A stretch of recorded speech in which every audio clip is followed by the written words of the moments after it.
How's it going, everybody? My name is Salty and welcome back to the channel. So in today's video, we're going to be taking a look at my top 5 SMGs here in Black Ops Cold War.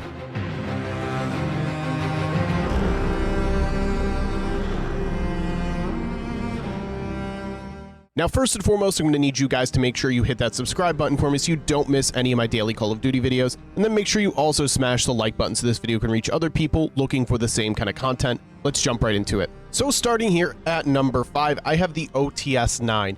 In my opinion, this weapon is extremely good at close and medium to close range.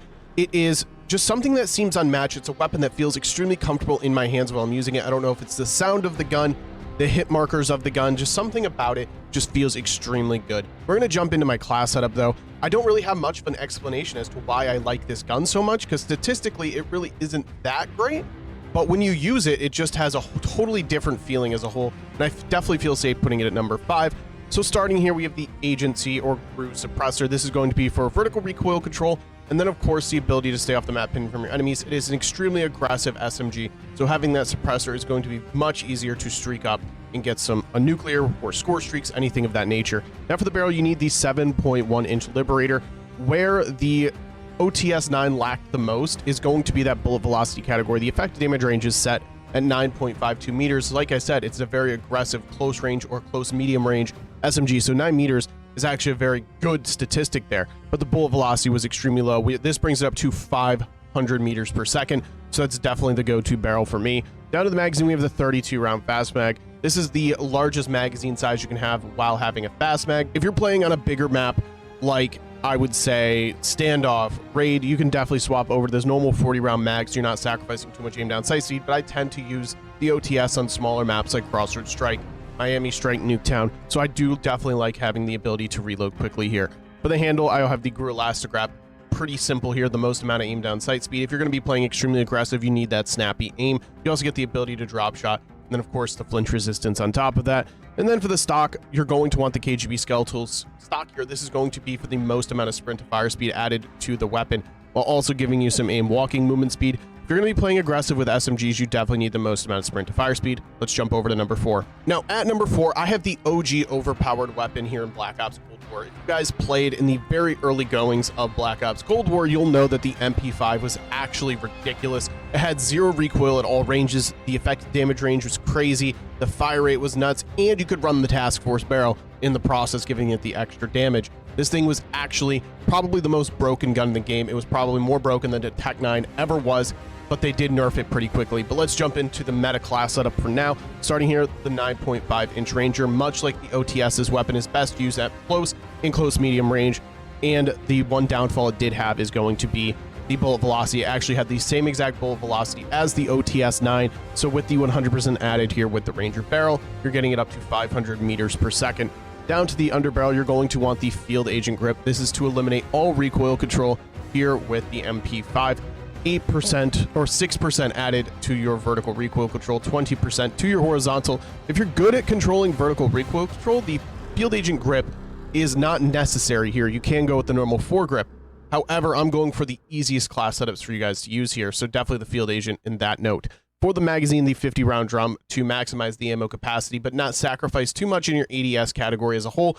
Those fast-firing weapons do need a lot of bullets or the ability to reload quickly, so I went with the most amount of bullets here. You can go with something like the SAS clamp. This is going to be a preference. You guys can go with whatever you want here. I don't like going with the Salvo 40-round fast mag or the speed mag here, strictly because 20 and 25% aim down sight speed is a lot at the end of the day. For the handle, the airborne elastic wrap, just for the same reason as the OTS-9. If you're playing aggressive, you need that snappy aim. It is going to be extremely important here. And then, of course, the ability to drop shot.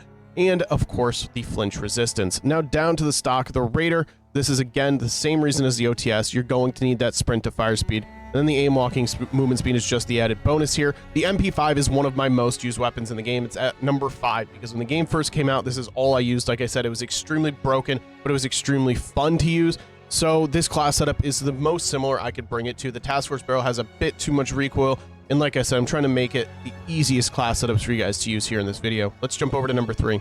So at number 3, we have the Tech 9. I know some of you are going to be annoyed that I'm putting the Tech 9 on the list and spreading it to more people, But at the end of the day, it's definitely not the best SMG anymore. Since the nerfs that they've applied, they've nerfed this thing twice. It is definitely not that good, but still a meta in my opinion. It still can definitely be used and be viable, but at those close ranges, it definitely gets beat by the OTS, the MP5, the Bullfrog, anything. A lot of close range weapons will beat this, but where it thrives is in that medium range. So let's jump over to the class setup. The full auto repeater is where we're starting. This just gives you the ability to make the weapon fully automatic. So for the barrel, the 8.1-inch task force is used to not be something that was required here with the Tech 9, but the nerf brought the damage down quite significantly. It used to be over 50 damage here with the task force barrel added to the weapon, making it a 3-shot kill. That's what made it overpowered. Now it's down to 4 with the task force barrel only putting it at 45 damage. You also get bullet velocity and effective damage range added as well. Down to the end of barrel, you need the field agent grip because you're going with the task force barrel. Pretty simple here.